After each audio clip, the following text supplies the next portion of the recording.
Salutare tuturor, eu sunt Dragoș de la Cel.ro, iar astăzi am la review Huawei Mate 20 Lite. Dar, înainte de toate, aș vrea să vă întreb ceva. Ce părere aveți voi despre piața de telefonie mobilă? Avem telefoane smart de la 300 de lei, care, bineînțeles, cred că sunt un pic mai bune decât o greutate de hârtie sau șervețele, până la telefoane de 4600, 5000, 6000 de lei și așa mai departe. Undeva între există gama mid-range, gama de buget, gama accesibilă de telefoane care oferă performanță și calitate la un preț, hai să-i spunem, bun.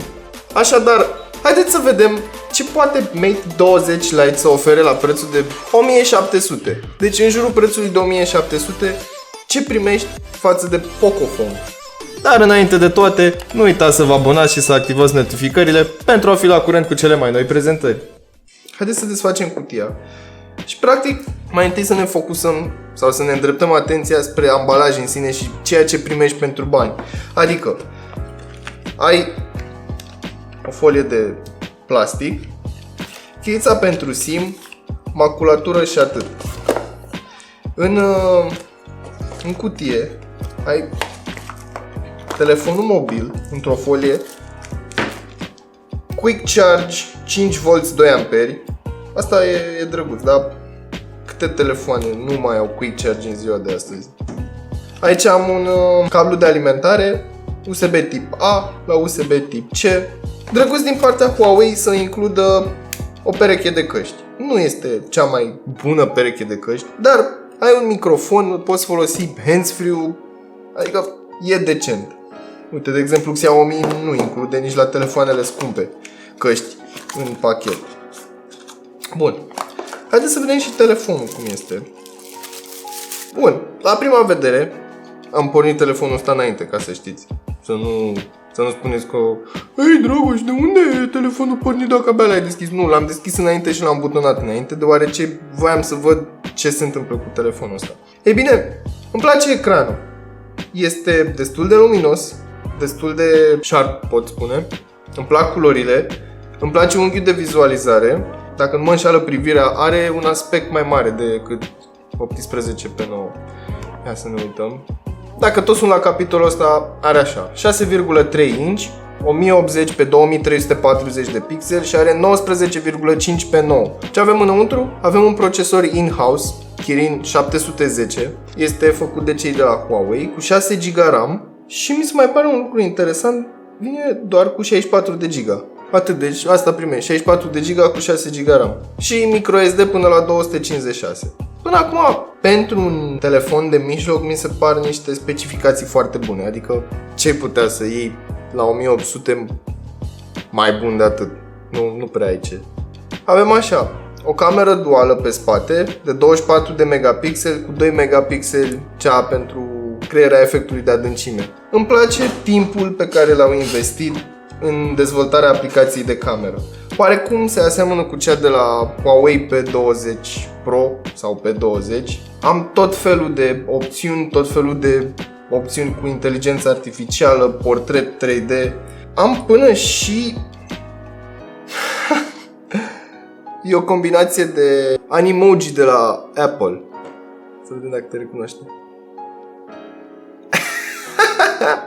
Mie mi se pare amuzant. Nu mi se pare un factor pe care să-l iau în considerare când cumpăr un telefon, dar mi se pare amuzant.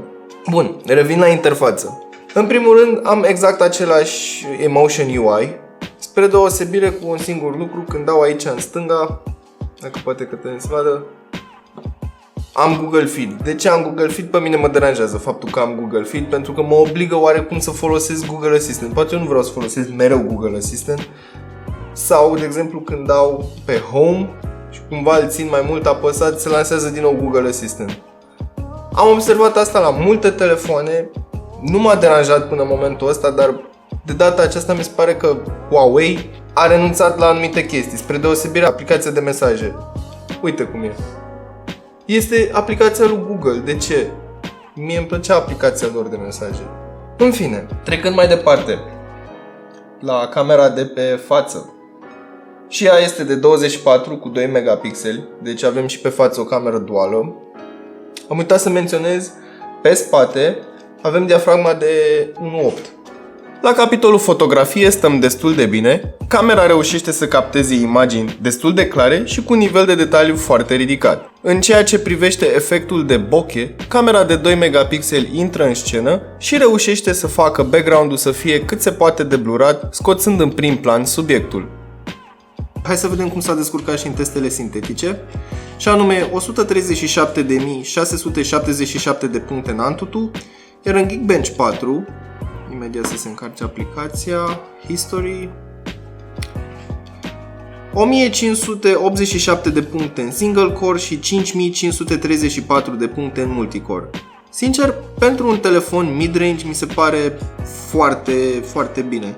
În ceea ce privește gaming-ul, nu am reușit să am o experiență cât se poate de fluidă, însă dacă dau setările la minim, mă pot juca pe telefon liniștit PUBG. Între timp mi s-a făcut puțin friguț, așa că mi-am luat un hanorac pe mine. Însă, ca o alternativă la acest produs, și nu mă refer la hanorac, ci mă refer la acest telefon, ați putea alege între Asus Zenfone 5, ce are un design premium, sticlă față-spate exact ca acesta, însă face pozele un picuț mai bune. Sau, dacă doriți ceva mai performant, însă va trebui să faceți rabat de la construcție, practic plastic versus sticlă, Pocophone are ultimul model, Snapdragon 845, 6 GB RAM și absolut toate aplicațiile și toate jocurile rulează aproape perfect. Atât pentru astăzi, eu am fost Dragoș, iar până data viitoare eu mă voi duce să-mi iau un ceai. Între timp nu uitați să verificați descrierea pentru prețul actualizat și link-uri utile. Seară faină!